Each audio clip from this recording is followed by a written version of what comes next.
My dad flew in World War II on Stirlings and Lancasters, and in 1992 he was in England for a reunion of the Pathfinders at that stage, and he got basically given to him by one of the people there in his hand a piece of paper with a phone number on it, and he said, "What's this?" And the people who were organising said, "You might want to call that.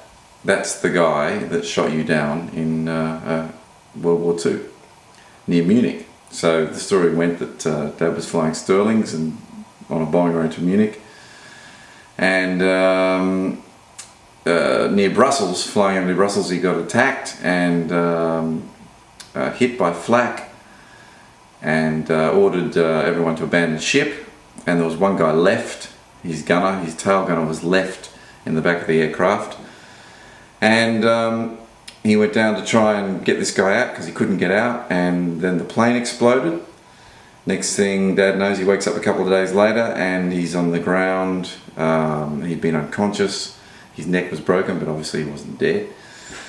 And the French resistance got him and looked after him for about 7 months, and he finally got back to England. So that was his big moment in World War II. Then he went on to fly Lancasters for another 80 missions with the Pathfinder squad.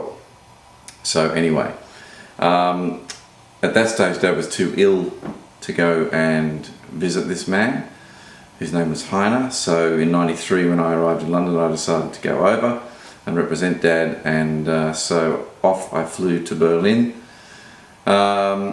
with my then Jewish girlfriend, which was a very interesting set of events for her. So we arrived at the airport, and two very small grey old men greeted us there, Heine and his gunner, and there was lots of tears and emotions that just came out of nowhere. We then went back to Heine's house, and he opened the front door. When we arrived, he opened the front door, and there on the wall behind was 6 ripcords hanging there and watches and things like this from the 6 times that Heine had been shot down himself and gone into the English Channel and survived. So we had a fantastic weekend. It was absolutely amazing. We rang my father from his house, and they spoke on the phone again.